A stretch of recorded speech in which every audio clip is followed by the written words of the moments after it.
My cute neighbor knocked at 1 a.m. in her pajamas. There's a strange noise in my house. Can I stay here?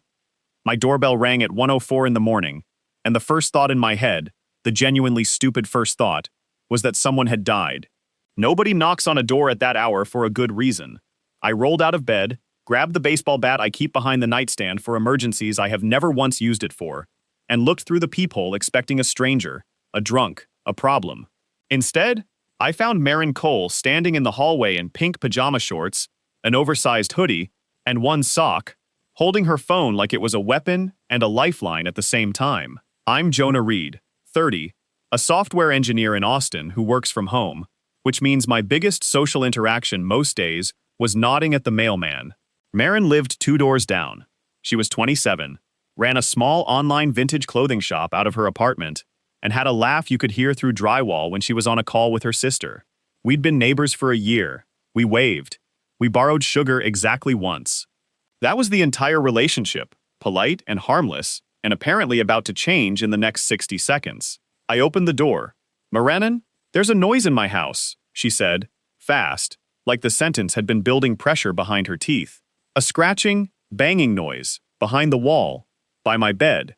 I've been lying there for 20 minutes convincing myself it's pipes, but it is not pipes, Jonah. Pipes don't pause and then start again like they're thinking about it. I blinked at her, still holding a baseball bat like an idiot. "Okay, can I stay here?" she asked. Then, immediately, like she'd heard how that sounded, "On your couch. With a blanket. I'm not asking to be tucked in. I wasn't assuming you were. You were holding that bat very dramatically when you opened the door. I thought you were a burglar. A burglar in slippers and one sock? Burglars adapt." She let out a short laugh despite herself, and some of the tension dropped out of her shoulders. That was the first thing I noticed about Marin that night, that even scared out of her mind at 1 in the morning, she still had room to make a joke. I stepped back and opened the door wider. "Come in. I'll go check the noise in a minute. You don't have to be a hero. I have a bat. I have to use it for something." She walked in, and the apartment, which had felt completely fine 40 minutes earlier when I was asleep in it, suddenly felt smaller with her standing in the middle of it, hugging her own elbows, looking at my bookshelf like it might judge her back. I grabbed the blanket off the armchair and held it out. "Sit. I'll go look." "Jonah." "Yeah? If something eats you, I'm telling your mother it was very brave." Comforting. I went down the hall in socks that did nothing for my dignity and stood outside her door, bat raised like a man in a movie who was about to get killed in the first 10 minutes. I listened. Nothing. Then, faint, a scratch, a pause, a scratch again, right where she'd said, "Behind the bedroom wall near the headboard." It took me 4 minutes and an embarrassing amount of crawling around to find it. A bird, a small one, had gotten itself stuck in the gap between her wall unit and the actual wall, flapping every so often when it got brave, then giving up. I coaxed it out with a broom handle and a lot of words I wouldn't repeat to my mother, and it shot out the window like it had somewhere very important to be. When I got back to my apartment, Marin was sitting on my couch with her knees pulled up, the blanket around her shoulders, looking like she hadn't breathed the entire time I was gone. "Well?" she asked. "You had a bird." She stared at me. "A bird. A very stressed, very judgmental bird. I called you at 1 in the morning because of a bird. You didn't call. You knocked. In one sock." She looked down at her feet like she'd forgotten the sock entirely, and put her face in her hands, laughing in that helpless, mortified way people laugh when adrenaline has nowhere else to go. "I am never going to live this down." "No," I agreed, sitting down on the other end of the couch. "You're really not. You're supposed to be nice to me." I almost died of fright. "You were attacked by a finch."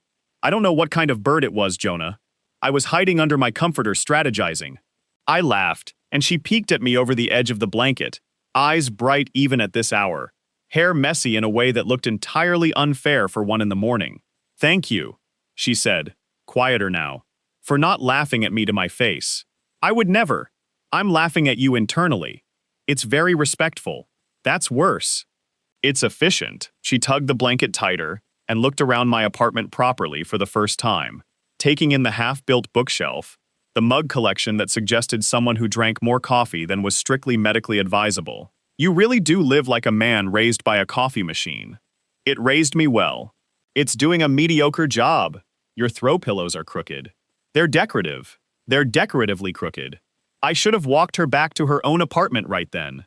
The bird was gone, the noise was solved, the crisis, such as it was, had been resolved by a broom handle and 4 minutes of crawling around on the floor. That would have been the sensible ending to the night. Instead, I found myself asking, "You want tea? Since you're up anyway." She looked at me for a second too long before answering, like she was deciding whether the question meant more than it said. "Yeah," she said finally. "I want tea. I'll tell you the rest of that night, the part where neither of us went back to our own apartment for an hour, the part where she admitted she'd knocked on my door because some part of her had been hoping it would be exactly this, in the next video. For now, I'll just say this. I went to bed that night a man who waved at his neighbor in the hallway, and I woke up the next morning already counting the hours until I'd see her again.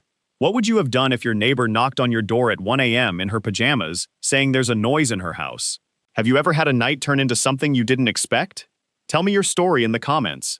If you liked this one, leave a like, subscribe, and I'll see you in the next.